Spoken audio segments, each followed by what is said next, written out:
வணக்கம் நண்பர்களே, தெய்வம் யூடியூப் சேனல் உங்களை அன்புடன் அழைக்கிறது.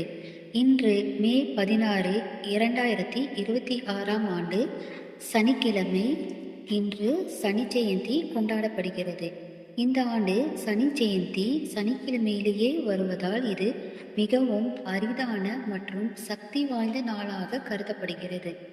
வைகாசி மாத அமாவாசை நாளில் வரும் இந்த விழாவில் சனி பகவானுக்கு சிறப்பு பூஜைகள் மற்றும் தானங்கள் செய்வது சிறந்தது.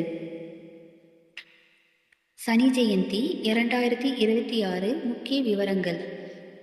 கிழமை சனிக்கிழமை, 13 ஆண்டுகளுக்கு பிறகு நடக்கும் நிகழ்வாகும். திதி வைகாசி அமாவாசை. தேதி மே 16, 2026. சிறப்பு அம்சங்கள் மற்றும் பரிகாரங்கள். சனிக்கிழமை சிறப்பு. 13 ஆண்டுகளுக்கு பிறகு சனி ஜெயந்தி சனிக்கிழமை வருவதால் இது மிகவும் விசேஷமானது. இந்நாளில் சனி பகவானுக்கு எண்ணெய் தானம் செய்வது, கருப்பு ஆடைகளை அணிவது மற்றும் சனி சாலிசா பாராயணம் செய்வது 7.5 சனி அஷ்டம சனி தாக்கத்தை குறைக்கும். வழிபாடு செய்ய வேண்டிய ராசிகள்: கன்னி, மேஷம், கும்பம், மீனம், சிம்மம், தனுசு போன்ற ராசியினர் சனி பகவானின் அருளை பெற இது சிறந்த நாளாகும். சனி ஜெயந்தி மற்றும் சனிக்கிழமைகளில் சனி பகவானின் அருளை பெற்று தோஷங்கள் நீங்க உதவும் சக்தி வாய்ந்த மந்திரங்கள். சனி காயத்ரி மந்திரம் 108 முறை ஜபிப்பது சிறந்தது.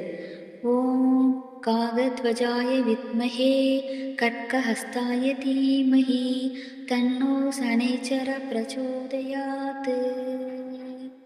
சனி பகவான் ஸ்லோகம். சனி பகவானை வழிபடவும் கஷ்டங்கள் நீங்கவும் இந்த ஸ்லோகத்தை கூறலாம். நீலாஞ்சன சமாபாசம் ரவிபுத்திரம யமாக்ரஜம் சலமார்த்தாண்ட சம்பூதம் தம் நமாமி சனைச்சரம். சனி மூல மந்திரம்.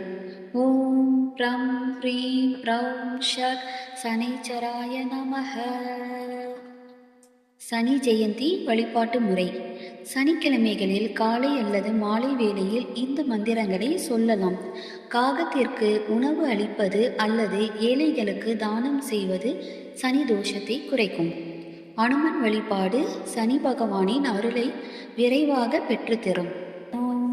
காகத்வஜாய வித்மஹே கட்கஹஸ்தாய தீமஹி தன்னோ சனேச்சர பிரச்சோதயாத். ஓம் காகத்வஜாய வித்மஹே கட்கஹஸ்தாய தீமஹி தன்னோ சனேச்சர பிரச்சோதயாத். ஓம் காகத்வஜாய வித்மஹே கட்கஹஸ்தாய தீமஹி தன்னோ சனேச்சர பிரச்சோதயாத். ஓம் காகத்வஜாய வித்மஹே கட்கஹஸ்தாய தீமஹி தன்னோ சனேச்சர பிரச்சோதயாத். ஓம் காகத்வஜாய வித்மஹே கட்கஹஸ்தாய தீமஹி தன்னோ சனேச்சர பிரச்சோதயாத். ஓம் காகத்வஜாய வித்மஹே கட்கஹஸ்தாய தீமஹி தன்னோ சனேச்சர பிரச்சோதயாத். ஓம் காகத்வஜாய வித்மஹே கட்கஹஸ்தாய தீமஹி தன்னோ சனேச்சர பிரச்சோதயாத். ஓம் காகத்வஜாய வித்மஹே கட்கஹஸ்தாய தீமஹி தன்னோ சனேச்சர பிரச்சோதயாத். காகத்வஜாய வித்மஹே கட்கஹஸ்தாய தீமஹி தன்னோ சனேச்சர பிரச்சோதயாத். ஓம் காகத்வஜாய வித்மஹே கட்கஹஸ்தாய தீமஹி தன்னோ சனேச்சர பிரச்சோதயாத். ஓம் காகத்வஜாய வித்மஹே கட்கஹஸ்தாய தீமஹி தன்னோ சனேச்சர பிரச்சோதயாத். ஓம் காகத்வஜாய வித்மஹே கட்கஹஸ்தாய தீமஹி தன்னோ சனேச்சர பிரச்சோதயாத். ஓம் காகத்வஜாய வித்மஹே கட்கஹஸ்தாய தீமஹி தன்னோ சனேச்சர பிரச்சோதயாத். ஓம் कागध्वजाय विद्महे खड्गहस्ताय धीमहि तन्नो शनैश्चर प्रचोदयात्। ॐ कागध्वजाय विद्महे खड्गहस्ताय धीमहि तन्नो शनैश्चर प्रचोदयात्। ॐ कागध्वजाय विद्महे खड्गहस्ताय धीमहि तन्नो शनैश्चर प्रचोदयात्। ॐ कागध्वजाय विद्महे खड्गहस्ताय धीमहि तन्नो शनैश्चर प्रचोदयात्। ॐ कागध्वजाय विद्महे खड्गहस्ताय धीमहि तन्नो शनैश्चर प्रचोदयात्।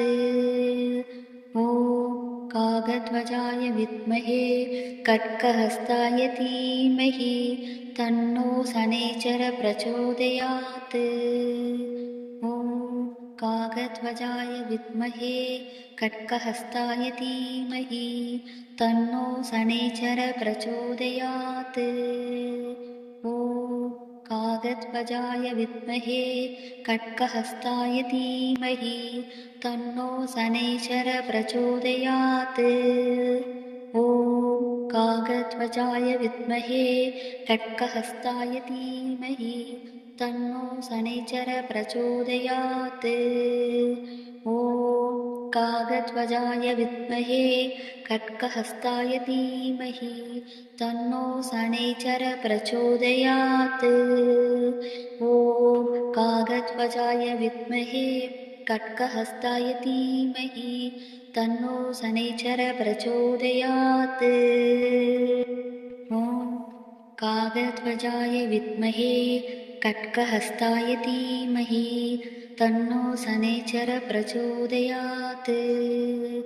ॐ कागध्वजाय विद्महे खड्गहस्ताय धीमहि तन्नो शनैश्चर प्रचोदयात्। ॐ कागध्वजाय विद्महे खड्गहस्ताय धीमहि तन्नो शनैश्चर प्रचोदयात्। ॐ कागध्वजाय विद्महे खड्गहस्ताय धीमहि तन्नो शनैश्चर प्रचोदयात्। ॐ कागध्वजाय विद्महे खड्गहस्ताय धीमहि तन्नो शनैश्चर प्रचोदयात्।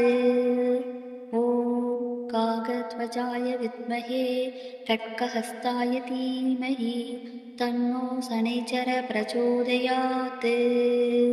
ॐ कागध्वजाय विद्महे खड्गहस्ताय धीमहि तन्नो शनैश्चर प्रचोदयात्।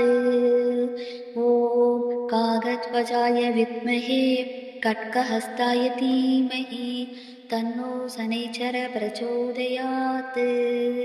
நீங்கள் இது வரைக்கும் நம்ம சேனல் சப்ஸ்கிரைப் பண்ணலன்னா சப்ஸ்கிரைப் பண்ணி உங்கள் சப்போர்ட்டை எங்களுக்கு கொடுங்க. நன்றி, வணக்கம்.